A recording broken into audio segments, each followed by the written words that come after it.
Fala galera, tudo bem com vocês, né? Gravando esse vídeo hoje, quarta-feira, dia 6, tá? De julho, porque amanhã, quinta-feira, que seria o dia de soltar vídeo aqui no canal, nas quintas-feiras é o dia que eu tenho soltado vídeo aqui, toda quinta-feira. Eu não vou estar em São Luís, estarei viajando, tá? Para uma viagem missionária do projeto Desafio Radical, tá? A primeira viagem missionária agora do semestre. Algumas pessoas me perguntam a respeito da ETED. Então, o recado que eu vim deixar para você antes do começo desse vídeo é sobre a questão de Moçambique. Eu estava tudo certo para que eu fosse até Moçambique no início agora de julho, dia 6, no caso hoje, era para eu estar embarcando para Moçambique. Porém, algo que a gente tem que entender é que os planos de Deus não são os nossos, né? Houve problemas quanto ao visto, quanto à embaixada, mesmo pago, mesmo tudo organizado, documentação enviada, a embaixada faz o quê? Manda os documentos de volta, não libera o visto, tá? Para quem não sabe, a embaixada ela pode ou não emitir esse visto para que você vá para lá. Lá não é um dos tantos países que você pode entrar só com passaporte, passar um número determinado de dias só com passaporte. Lá você precisa de um visto. Então lá tem algumas regrinhas rígidas para missionários entrarem, ao contrário do que se pensa, lá tem algumas regras rígidas. Então é um pouquinho complicado e eu acabei tendo esse probleminha. Porém, como eu vou estar soltando para você aí nos próximos informativos, a rota mudou, a rota da ETED mudou, mas eu queria comunicar a vocês que eu ainda vou fazer minha ETED sim este ano, tá? Ou no início do ano que vem, estarei fazendo sim a minha ETED. Todo mundo sabe que é um desejo, é um sonho. Ser missionário integral é algo que eu tenho vivido. Eu já tenho vivido como missionário parcial e o objetivo é estar me tornando missionário integral, em tempo integral. E é algo que eu vou estar vivendo em nome de Jesus, eu creio isso, tá? Eu creio num Deus que me chamou e eu abracei esse chamado e tenho vivido ele, por enquanto de forma parcial, trabalhando, estudando, mas vai chegar o tempo que eu vou precisar virar integral, ficar integral em missões. E com isso, né, eu queria estar compartilhando isso com vocês. Então eu vou ficar gravando depois um próximo vídeo explicando um pouco sobre isso. Vou estar soltando aqui, soltando lá no Instagram.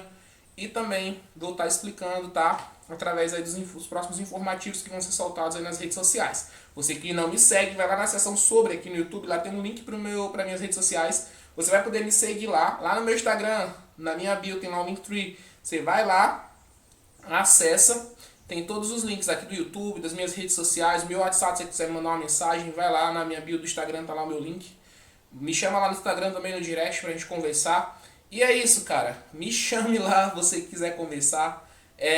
A você que quiser nos ajudar e ser um parceiro em missões, tá? Depois também me chama no Instagram ou lá no WhatsApp para que a gente possa estar conversando, tá bom? Eu quero, Eduardo, te ajudar em missões, quero ser um mantenedor. Pois você me chama lá, eu vou estar explicando um pouquinho melhor. Para quem ainda não sabe, a rota da ETED mudou. Provavelmente eu vou fazer essa ETED aqui no Brasil, na cidade de Curitiba, tá? Na base Almirante Tamandaré, região metropolitana ali de Curitiba. ETED Fé Cristã e Sociedade, estamos orando. Já foi enviada a documentação para lá para que eu possa estar aí fazendo lá. Mas como eu sempre falo, é a vontade de Deus e nunca é a nossa. A gente tem que andar guiado pelo Espírito, andar guiado pela palavra de Deus e entender que o não de Deus, e que se uma coisa deu errado pra gente, é resposta de Deus para algo muito maior, ou é livramento de Deus, ou é alguma resposta de Deus, e Deus sabe o porquê das coisas não darem certo. Então não tem essa de, mas você não ia, mas Eduardo, e aí, como é que fica agora? Tudo é direção e provisão do nosso Senhor, tá bom? E vamos pro vídeo, tá bom? Que tá muito interessante. E o vídeo de hoje, esse é o vídeo 4, como tá aí na thumb, né? É o quarto vídeo da série, tá, galera? Eu vou estar falando um pouquinho, talvez, de uma teologia que hoje ela tá em desuso. Digamos assim que essa teologia hoje ela já não esteja mais tão em alta quanto ela teve no seu começo, lá no início dos anos 2000. Houve um tempo em que essa teologia estava muito em alta. Essa teologia a gente chama de teologia, mas eu chamo de heresia mesmo, porque ela difere do que é a teologia bíblica que trata a respeito desse tema, que é a prosperidade, tá? O vídeo a gente vai falar sobre teologia da prosperidade. Porém, eu não gosto de chamar de teologia, mas sim de uma heresia da prosperidade. Por quê? A teologia da prosperidade bíblica, ela é bem simples.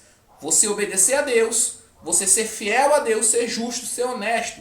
Deus te abençoa, mas Deus não vai te abençoar simplesmente porque você faz alguma coisa. mas porque ele é fiel e porque ele é justo, e porque ele é Deus e ele tem prazer em abençoar aqueles que o amam e servem a ele. Isso é a teologia da prosperidade bíblica, a verdadeira teologia da prosperidade, que está inclusa ali, é uma parte da teologia bíblica, um Deus abençoador, um Deus que provém financeiramente, que provém o sustento e o pão dos seus filhos, e um Deus que ele abençoa os seus filhos com tudo aquilo que eles necessitam. Isso é a teologia, digamos assim, teologia entre aspas, da prosperidade bíblica. Vale ressaltar, né, que não é essa heresia da prosperidade que algumas, entre aspas, igrejas, que não são igrejas, são seitas, na verdade, andam pregando por aí. Essa barganha com Deus, de eu dar para eu poder receber, do comprar terreno no céu, do lencinho ungido, do feijão que cura Covid. Acredite, galera, teve a gente parece que é brincadeira, mas teve uma seita neopentecostal, né, da heresia da prosperidade, que o líder dela ia pra televisão dizer que feijão curava Covid.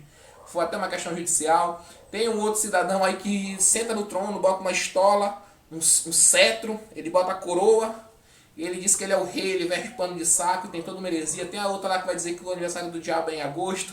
Enfim, são uma série de loucuras que vão aí permear essa teologia da prosperidade, que se parecem com a teologia da prosperidade bíblica, mas na verdade não são. São mentiras e são heresias que forçam o fiel a barganhar com Deus, a querer barganhar com Deus, uma bênção que muitas vezes Deus não vai dar se você não trabalhar, você não fizer um esforço, entende? Ah, mas Deus vai me dar um carro do ano, vai vir um carro na tua garagem, alguém te entregar, você vai ganhar? Não. Até para você ganhar um sorteio, você tem que comprar o número do sorteio. Então, não adianta, você tem que fazer um esforço, ainda que seja mínimo, para você ganhar algo. Ah, mas eu vou ganhar na loteria. Mas para você ir na loteria, você tem que acordar, você tem que enfrentar a fila lá da lotérica, você tem que preencher os números, você tem que pagar a aposta. Não estou dizendo aqui que aposta é pecado ou não, por favor, não isso é assunto para outro vídeo. Uma hora você me pergunta aí sobre isso, a gente grava um vídeo sobre isso. Mas não é essa a questão. A questão é que não existe questão simplesmente de sorte, mas existe esforço e existe bênção. As bênçãos de Deus, elas não estão ligadas a algo material, para começo de conversa. Eu quero que você abra comigo Mateus 4, do 8 até o 11, e Mateus 5, 3. Tá? Mateus 4, primeiro texto que nós vamos abrir aqui. Tá? Ele vai falar um pouquinho sobre isso. Mateus 4, de 8 a 11, é a parte em que Satanás, né, eu até gravei isso na questão da quaresma, Satanás ele vai tentar Jesus ali no deserto e ele fala sobre a questão da prosperidade, do dinheiro ali, das riquezas. Transportou o diabo a um monte muito alto, transportou o diabo a Jesus a um monte muito alto e mostrou todos os reinos do mundo e a glória dos reinos a ele. E disse, tudo isso te dou se você se prostrar e me adorar. Então disse Jesus, vai-te Satanás, porque está escrito, somente ao Senhor teu Deus adorarás e somente a ele servirás. Então o diabo deixou, e eis que chegaram os anjos e o serviram. Ou seja, esse primeiro texto aqui, ele está falando sobre os reinos do mundo, a glória do mundo, as riquezas, o luxo e o orgulho do mundo. O que acontece? Jesus estava sendo tentado por Satanás no deserto, e lá o diabo oferece para Jesus a possibilidade de Jesus receber tudo aquilo, trocar, digamos assim, a sua filiação em Deus, o ser filho de Deus, e a sua obra de salvação, que ele iria completar no seu corpo, Jesus 100% homem ali no deserto, sendo tentado pelo diabo. Satanás vai e tenta Jesus a isso, diz, olha, você me adora, se prostra aí e me adora. Satanás, desde o começo da história, ele quis se parecer Deus e quis ocupar o lugar de Deus. Mas a gente sabe que Deus é soberano, imutável e eterno, ou seja, não há ninguém que consiga ser como Deus, ocupar o lugar de Deus, ou se passar por Deus, ou tentar fazer aquilo que Deus faz, tá? Deus é um só e é eterno e soberano para todo sempre, tá? Soberano na sua eternidade. Então, Satanás, sabendo que Jesus era Deus, mas ainda assim querendo a possibilidade do Jesus 100% homem ali, fosse ali adorar a ele e receber os reinos, ele dizia, eu vou te dar esses reinos em troca. Mas Jesus tinha a convicção de quem ele era em Deus Pai e no Espírito Santo. Jesus sabia da sua natureza, Jesus sabia da obra de salvação que completaria e ele não cede a isso, né? Vence Satanás ali e ele diz, vai-te Satanás, vai embora. Ele repreende Satanás ali, expulsa Satanás ali e vence Satanás ali no deserto. Então o que é que nós podemos entender desse texto? que muitas vezes o excesso de riquezas e o amor aos reinos do mundo, o amor ao dinheiro e aos bens materiais é do diabo. Não é que os bens materiais sejam do diabo, não, eles são de Deus. Deus criou, Deus deu inteligência para os homens criarem. Não é algo do diabo você ter dinheiro ou ter uma condição de vida financeiramente boa. Alguns falam isso, mas os ricos não entrarão no reino dos céus. Esse texto que fala dos ricos na Bíblia está falando sobre o orgulho, o amor às riquezas. Tanto que Jesus, ao falar dos ricos, ele diz: o amor ao dinheiro é a raiz de todos os males. O apóstolo Paulo diz isso também. Então o que nós precisamos entender é que não é o fato de você ter dinheiro, mas é onde está o teu coração, é nas riquezas, é em Cristo Jesus, tá? Ah, mas eu tenho milhões, eu sou rico aqui na terra. Beleza, mas você é uma pessoa humilde, você ama Jesus com todo o seu coração, você ajuda aos mais necessitados, você investe, você dizima na sua igreja, você tem uma vida piedosa, uma vida justa, você trata bem as pessoas e não deixa o dinheiro te cegar e te dominar. Glória a Deus, você é um cristão, uma pessoa que ama Jesus com todo o seu coração. Mas se é totalmente ao contrário, sim, para você há uma condenação destinada porque você amou o dinheiro e não amou a Cristo. Então esse é o conceito de riqueza na Bíblia, é o amor ao dinheiro. E o que é que a teologia da prosperidade tem a ver com isso? A teologia da prosperidade, ela ensina que o fim único de Deus para com seus filhos não é a salvação. É a bênção material, a riqueza, a cura. Então, as igrejas, entre aspas, igrejas, as seitas que pregam a teologia da prosperidade em seus templos, elas vão levar Jesus a um patamar de que ele é obrigado a dar para você. Ele é obrigado a fazer aquilo. Não, ele não é obrigado a fazer. Ele faz se ele quiser porque ele é soberano. Ele fazer ou não vai tirar a soberania e a unidade dele. Entenda isso, tá? Ele fazer ou não fazer não vai tirar a unidade e a soberania de Deus. Ele ser Deus em todas as coisas. Então, nós vamos caminhando para o texto de Mateus 5,3. Que Mateus 5,3 diz assim: bem-aventurados os pobres de espírito, porque deles é o reino dos céus. Como eu falei para você ainda agora, né? O amor à riqueza é pecado. Não é pecado você ter condição material, até porque ninguém vai viver sem dinheiro, ninguém vai viver sem suprir suas necessidades básicas de comer, de se vestir, de ter, né, meios de transporte, ter um carro, ter uma moto. Ninguém vai viver sem ter pelo menos um dinheiro para pagar um coletivo. Ninguém vai ter, né, ali ficar sem trabalhar, ficar sem sustentar. É impossível. Uma pessoa que vive isso, a própria Bíblia, né, condena isso. A Bíblia diz que todo homem deve comer o pão com o suor do seu rosto. Deve trabalhar, deve ter seu emprego, tá? Deve correr atrás dos seus objetivos de forma justa e honesta. Tá bom? Então, é o que a gente tem entendido. Então, que nós devemos trabalhar e estudar. Aí algumas pessoas falam, mas aqueles que vivem da obra. Para quem não sabe, você viver exclusivamente dedicado à obra também é um trabalho. Ser pastor em tempo integral, missionário em tempo integral é um trabalho. Porque você está se dedicando a alguma coisa. Você está fazendo algo para um Senhor. Seja ele um Senhor físico, que é o seu patrão. Seja ele um Senhor espiritual, que é o seu Deus. Tá? Você está fazendo algo para o seu Senhor, para agradar o seu Senhor. E em troca da bênção que ele te dá. Deus não desampara os seus filhos, tá bom? Deus é um Deus abençoador. Porém, Deus é um Deus que ele não é um Deus de barganha. Deus não é um Deus que ele quer a fé como uma moeda de troca para que eu receba algo dele. Não. Isso não é evangelho, tá? Eu espero que você entenda isso. Isso não é o evangelho de Cristo Jesus. O evangelho de Cristo Jesus, ele me ensina que a bênção, ela vem, tá? Mediante Deus querer me abençoar, mediante a soberania dele. Mediante a minha obediência, ou eu seguir a Deus em todas as coisas. Isso é a bênção. Mas a partir do momento que a minha motivação em seguir a Deus é só a bênção, é só receber, eu estou pecando. Tá? Entenda isso, que quando eu tenho a minha motivação ali, eu vou ali tal, fazer porque eu vou ser abençoado. Não, você vai fazer porque você ama a Deus. E eis essa questão também, a tua motivação, ela não pode ser uma motivação que vá simplesmente ali, tá? Eu vou ali fazer porque Deus vai me dar aquilo. Não. E aí entra o problema. Essa teologia da prosperidade, ela surge nos Estados Unidos, através de igrejas que começam a pregar isso e vai se espalhando pelo mundo. Principalmente na América Latina, onde é o local mais pobre. E vai alcançando aquelas pessoas que são mais necessitadas. As pessoas, ao verem a possibilidade de usar a fé como um meio de enriquecimento fácil, isso vai servir para os dois lados, tanto para as pessoas que têm um pouco conhecimento, um conhecimento pobre bíblico, uma pobreza de interpretação bíblica, quanto para pessoas que são espertinhas demais e têm um conhecimento diabólico e de usar isso para enganar as pessoas que têm um conhecimento mais pobre. Então, em que sentido isso se dá? São pastores que eles vão começar a dizer, mas você precisa dar altos valores para a igreja, porque em troca Deus vai te abençoar. Isso significa que você está comprando uma bênção. Quando você vai lá e o pastor diz, não aceito mais que 100 reais, você vai estar comprando a sua bênção. E isso não é algo que Deus faz. É algo que Deus condena mediante as escrituras. Isso é algo condenado pelo Senhor. Você comprar a bênção, comprar as indulgências. Você lembra lá do tempo das indulgências? Pois é, as indulgências era você comprar a salvação. Você comprava o perdão dos pecados pelas indulgências. Então, o que essas igrejas, essas seitas malditas da heresia da prosperidade, que se passam por igrejas e dizem que é teologia da prosperidade, mas na verdade não são, elas querem hoje comprar bênçãos, vender bênçãos. Elas querem hoje barganhar com Deus e barganhar com as pessoas a possibilidade do perdão do pecado, de curas, você comprar cura, mediante você dar, você é curado.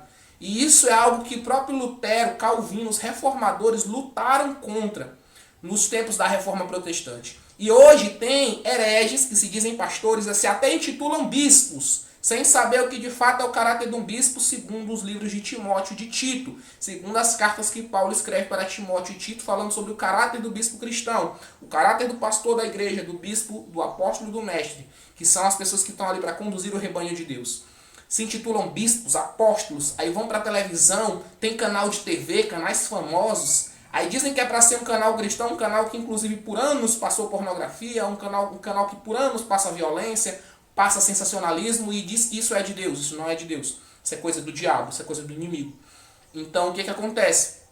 São pessoas que querem vender pra gente, querem vender para as pessoas um milagre, uma cura e vender até, se possível, a salvação. Eles vendem de uma forma descarada.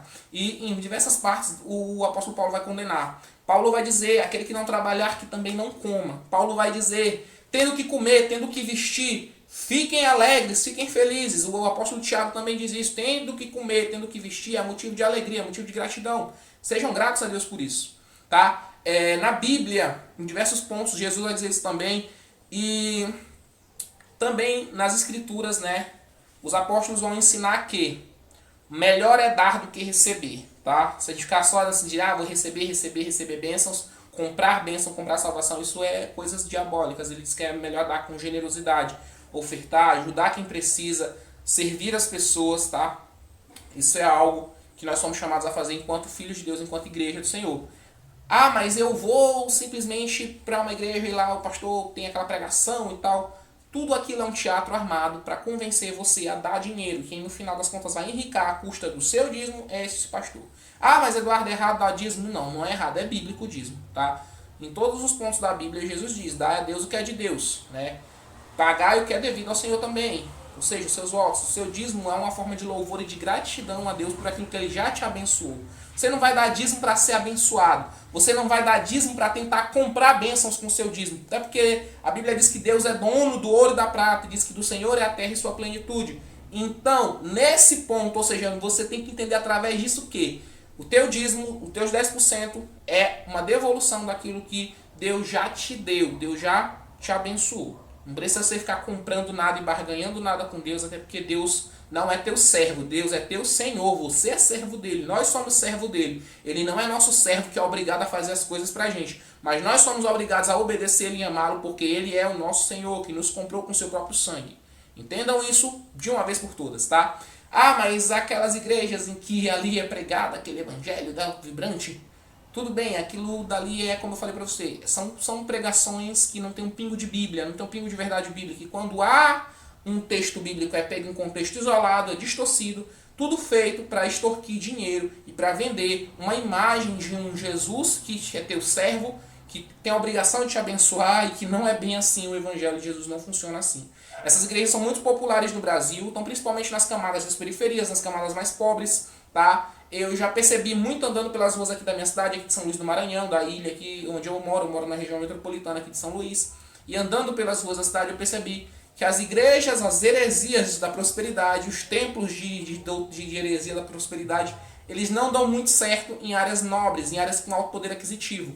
eles, digamos assim, são maioria e acabam tendo mais concentração de fiéis nas áreas onde o pessoal é mais pobre financeiramente. Eu moro numa região considerada subúrbio, seria considerada para quem mora em outras regiões como Rio de Janeiro ou São Paulo, uma região de subúrbio, longe do centro, tá? Não é exatamente uma periferia, mas é um bairro bem afastado do centro. Então, pra cá, a gente já vê uma força maior. Nas periferias também, eu vim da periferia, eu morei, eu sou nascido e criado em periferia, em área de favela. Eu sou nascido e criado, para quem não sabe, nessas áreas aqui em São Luís, tá? No ano de 2017 foi que eu mudei para hoje uma região que ainda não é perto do centro, não é uma área, digamos assim, classe média, mas é uma área comparada ao que eu morava antes, a casa de alvenaria e tudo mais. Então, o que acontece? Eu percebo que de onde eu vim, de onde eu nasci e fui criado, e onde eu moro hoje, há uma maior força dessas teologias da prosperidade, dessas igrejas, tá? Que pregam essas mentiras, do que nas camadas mais ricas. Ali não há muito isso. Porém, o que acontece? Eles se usam, como eu falei para você, da fé das pessoas, de uma fé mal direcionada, e começam a pregar um bando de heresias e mentiras, que não são o evangelho de Cristo, são coisas malditas. Então é isso que eu queria chegar para você, esse ponto. Eu vou para uma igreja dessa? Não, querido, não tenham parte com esse povo. Porque, mas é cristão. Bíblia diz o seguinte, o apóstolo Paulo diz, guarde-se, cuide-se, ele diz isso para Timóteo, cuide-se daqueles que têm alguma aparência de piedade, mas não são. Tá? Inclusive, muitas dessas heresias da prosperidade, elas utilizam práticas de religião de matriz africana, sim, elas utilizam prática de religião de matriz africana. O que eu digo aqui a você que é de religião de matriz africana, processe esse povo que está roubando as suas práticas, porque essas liturgias são do povo da matriz africana, do povo do terreiro, não são teologias evangélicas, não são liturgias evangélicas, tá? Não são liturgias protestantes. E você que é de matriz africana, que está aqui me assistindo, se quiser processar essa galera que está fazendo os processos, entre com a representação, porque ele está usando as suas práticas e ainda fala mal de você ainda e sataniza você, tá? Então tem essa questão também. Essas igrejas tal são liberais? São, porque o que interessa para elas não é uma qualidade do evangelho. Não são pessoas que de fato vão ser transformadas pelo evangelho e vão ser salvas em Cristo. É quanto mais gente que possa pagar elas financeiramente, possa dar dízimo e aumentar os patrimônios da igreja e dos pastores, melhor. Então eles vão aceitar todo tipo de pessoa com todo tipo de prática.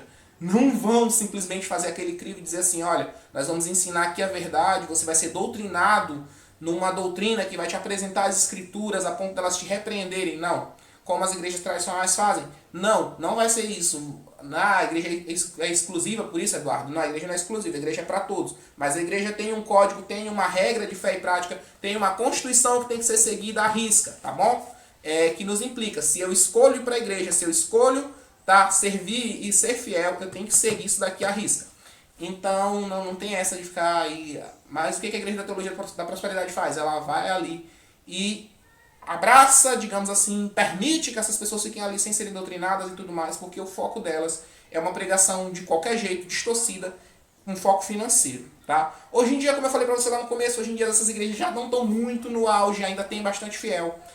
Outro ponto também dessas igrejas são que são igrejas judaizantes, elas ora vão misturar, como eu falei para você, elementos das religiões de matriz africana, ora elas vão misturar também elementos judaicos, ora elas vão misturar elementos místicos, e todo esse misticismo que tenta forçar curas e milagres, coisas miraculosas em que Deus não vai estar ali no meio, não vão ser ação do Espírito Santo, vão ser engano do diabo, ou simplesmente mentira, teatro para enganar as pessoas, tá?